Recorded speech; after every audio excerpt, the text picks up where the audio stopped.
moments later. Baik, saya akan menjelaskan tentang pengertian permainan bahasa dalam pernyataan alibi.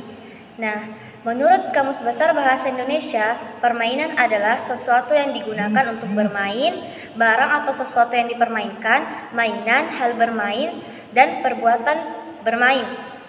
Nah, sedangkan bahasa menurut KBBI, Kamus Besar Bahasa Indonesia adalah sistem lambang bunyi yang arbiter digunakan oleh anggota suatu masyarakat untuk bekerja sama, berinteraksi, dan mengidentifikasi diri.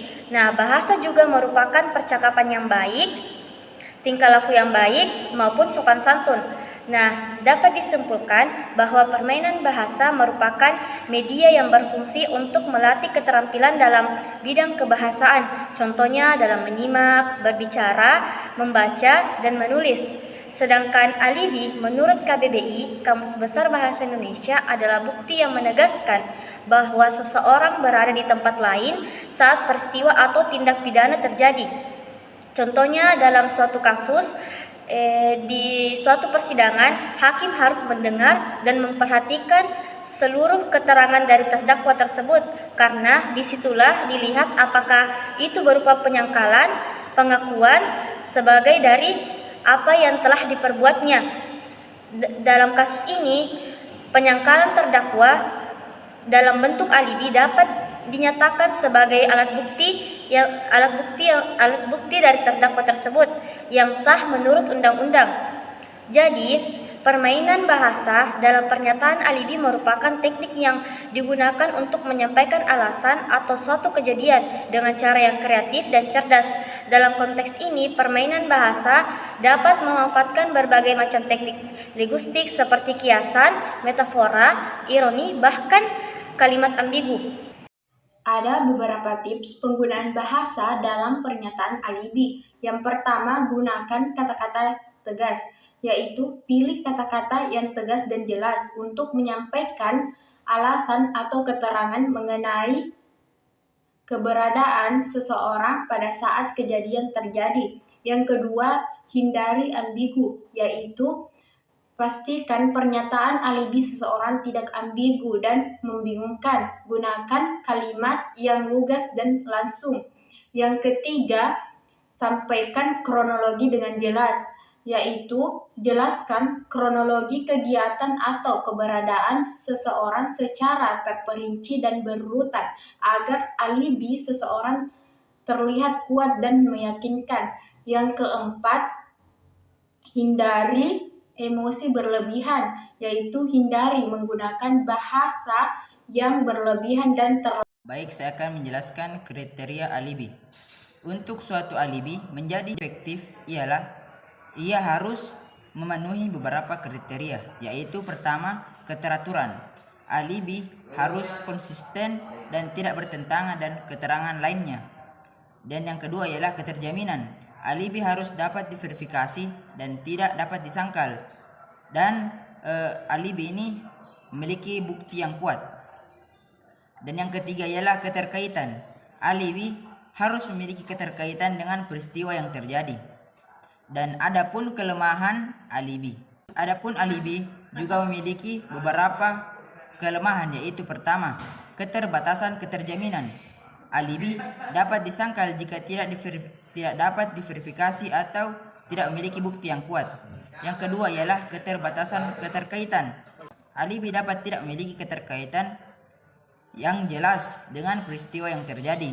Dan yang ketiga ialah keterbatasan keterkaitan.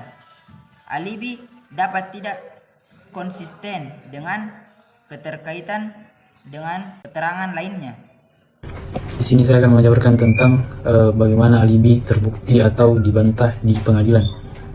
Jadi alibi adalah salah satu jenis bukti yang digunakan dalam sebuah kasus pidana. Namun kedudukan alibi sebagai bukti dapat menjadi bumerang bagi terdakwa juga, sebab orang yang memberikan alibi dihadapkan pada persoalan bukti atau tidaknya. Kemudian ada pun cara-cara untuk membuktikan atau membantah suatu alibi di pengadilan. Yang pertama bisa dengan melacak kegiatan terdakwa. Jadi hal ini biasanya dilakukan oleh pihak kepolisian. Biasanya mencoba menemukan kegiatan terdakwa pada saat kejadian. Bisa dengan saksi dan bukti lain seperti kamera pengawas dapat digunakan untuk memastikan keberadaan terdakwa di tempat lain pada saat kasus terjadi.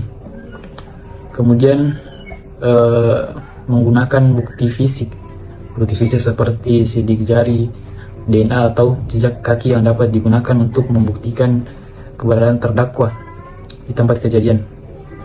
Dalam kasus tertentu, bukti fisik dapat membantah alibi terdakwa. Kemudian yang ketiga, mengevaluasi kredibilitas alibi. Jadi alibi yang didasarkan pada kesaksian seseorang dapat dipertanyakan apabila kesaksian tersebut meragukan atau bertentangan dengan bukti-bukti lain. Kredibilitas seseorang yang memberikan alibi akan menjadi faktor penentu apakah alibi tersebut akan diterima atau ditolak sebagai bukti. Kemudian selanjutnya penggunaan teknologi. Jadi pemeriksaan sidik jari, analisis DNA atau analisis data komputer, dan teknologi pengamanan yang lebih baik. Semuanya dapat digunakan untuk menyimpulkan kesimpulan yang akurat dalam kasus kriminal. Kemudian di balik adanya teknologi modern, penggunaan alibi dalam kasus kriminal juga menjadi semakin rumit dan sulit dipertanggungjawabkan. Contohnya dalam teks pesan atau panggilan telepon.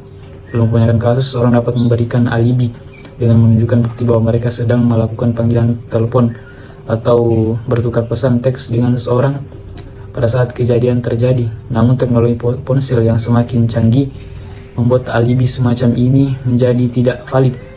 Pesan teks dan panggilan telepon bisa dicontek atau direkayasa dengan menggunakan perangkat high-tech. Kemudian yang terakhir bisa dengan meneliti waktu dan jarak. Semisal dalam waktu alibi menyatakan pernyataannya itu di atas jam 10 malam, kemudian diteliti jaraknya 50 km dari tempat kejadian, tentunya ini tidak mungkin valid. Adapun ketika alibi di atas jam 10 malam dan katakanlah pada jarak 10 km dari tempat kejadian, ya mungkin masih bisa dikatakan valid. Jadi saya kira itu dari saya. Sekian, wassalamualaikum warahmatullahi wabarakatuh.